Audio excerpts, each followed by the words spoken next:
Now, don't get me wrong, Germany is a great place and there are many excellent reasons why you might want to live here. And I made the transition very successfully, and so did a lot of people that I know. But it's not a decision you should be taking lightly, and if you move for the wrong reasons, you're probably going to have a hard time. So in this video, I just want to go over a few things you should probably bear in mind before you commit yourself. This is not to put you off, it's just to help you think more realistically. And a really good sign you should be doing this is if your primary reason for moving is, my own country sucks right now. That is very understandable. If your country is not as economically successful as Germany is, then naturally Germany is going to look very attractive. And even some countries that are economically better off have serious problems. Some look as if they're sliding into authoritarianism or are riddled with corruption, or both. And sure, Germany is among the better countries in the world, but that does not mean that you personally are going to have a better life here. First of all, you're going to need a job. And if you're from outside the EU, you're going to find that extremely difficult because there's an awful lot of bureaucracy you need to get through before you can legally reside and work in Germany. And by the way, that's the case even if you're planning on working remotely. Even if you are an EU citizen, it's not plain sailing. Germany may have a fairly respectable GDP at the moment, but that's no guide. The job market is doing really badly. It is very tough at the moment to find any kind of well-paid office job. And yes, we do have a shortage of plumbers, builders, electricians, that sort of thing. But that does not mean that you'll find it easy to get a job. You may have qualifications that work in your country, but they're probably not valid in Germany. And things may work very differently from what you're used to. If you're an electrician with 20 years of experience working in the UK, there's a lot you're going to have to relearn before you can wire up a German house. And most jobs require you to speak German to a fairly high standard. In fact, life in general requires you to speak German. While tourists can usually get by speaking English, when you're living here, it's quite a different matter. For example, all the bureaucracy is in German, and if you don't speak any, you have to bring an interpreter with you. And while we're on that subject, the bureaucracy is just one of the things that you'll find very different from what you're used to. I recently made a video briefly explaining culture shock, which I'll link to in the closing credits, but basically, things are not the same as they are back home. The laws are different, cultural values and norms are different, even the way you make friends is different. That takes a lot of adjustment and it can be quite tough. And not everybody manages to cope. And then there are the things that even native Germans struggle with. And one of those is going to affect you directly: the housing crisis. In most cities at the moment, there is a huge shortage of houses and apartments. And even though there are supposed to be some controls on rents, that does not mean that rents don't rise. And it definitely doesn't mean that it's easy to find somewhere affordable to live, because there's just so much competition for the cheapest apartments. It can easily take you months to find a place to live. And even when you do, it could be that that is when your problems start. With the housing crisis as serious as it is, there are a lot of landlords out there who will take advantage of the fact that you don't know your legal rights or your landlord's legal obligations. I've heard some horror stories of foreign citizens being trapped in clearly illegal accommodation and being very obviously ripped off. At least it's clear and obvious to me, but I have some idea of what the law says. You probably don't, and neither do you know where to get help. And that is if the place that you find actually exists and is available for you to move into. A housing crisis is good news, not just for bad landlords, but also for straight-up scam artists. You find a place that seems too good to be true, you pay up front, and you discover that it's not true. These scams do operate in other countries, by the way, and that might include your own. But when you're in a country that is unfamiliar to you, you're much more likely to fall for one, especially if you're desperate. And just so you know, you do not pay any money until you have signed a contract, and no landlord is going to give you a contract instantly. In this climate, they have dozens, possibly hundreds of applicants for every single apartment that they advertise.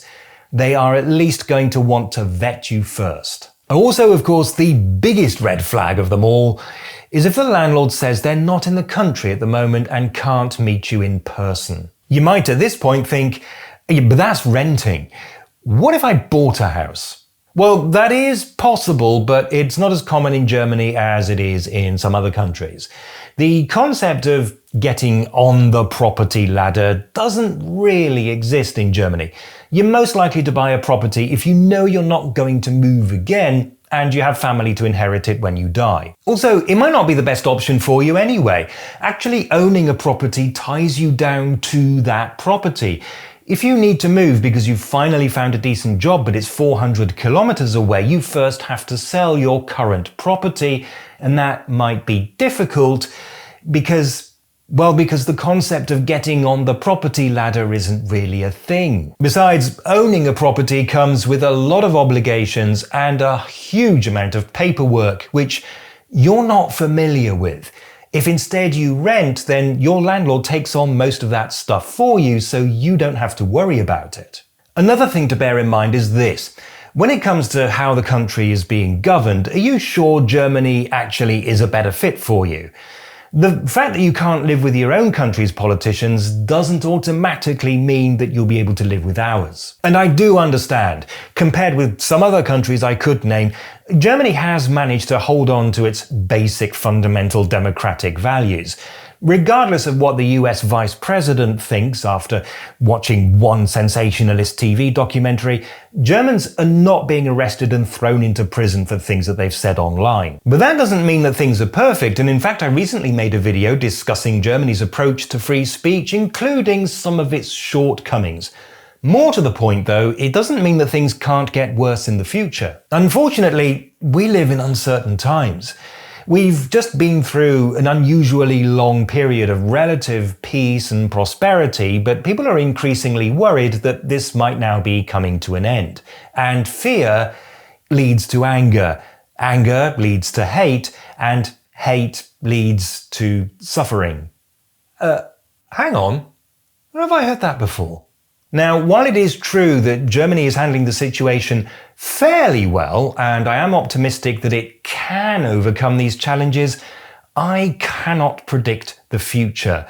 And the political establishment is seriously struggling right now. In other words, don't automatically assume that Germany is a safe refuge from all the problems that you're worried about. It may be a wise move, but we have problems too. So, what do I suggest? First, be realistic. You've probably heard a lot of negative stories about Germany, and they're probably exaggerated, but equally, a lot of the positive stories you might have heard are probably also exaggerated. This place isn't hell, but neither is it paradise. Second, and this applies especially to people who are planning to move from outside the EU, try to get yourself fixed up with a job and, if possible, a temporary place to live before you move. And I realize that this advice is going to be a lot more helpful to people who already work for a global financial institution than to car mechanics, but unfortunately, that is the reality. Yes, it is ironic, but while we're all complaining about the lack of people who can do useful things with their hands and a box of tools, the system is set up in such a way that it makes it so much easier for people who spend their working lives in skyscrapers moving money from one bank account to another. Third, if you can, spend some time in Germany and see how you find it. And by that, I do not mean a 2-week road trip. I mean, find some temporary accommodation in a boring city and live there for 3 months. I would recommend doing this in the winter when it's dark and cold.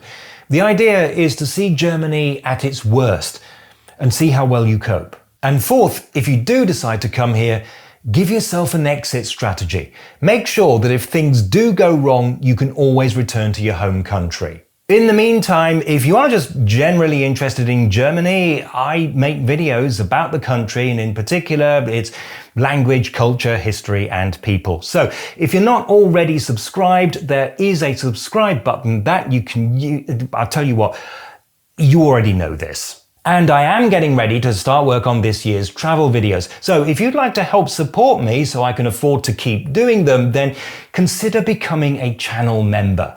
There's a button for that as well. In return, you'll get some advance notice of upcoming travel videos and production notes after they've been published. And if you sign up at level beta or above, you'll also get early access to my travel videos. Oh, I almost forgot. Here is that promised video about culture shock.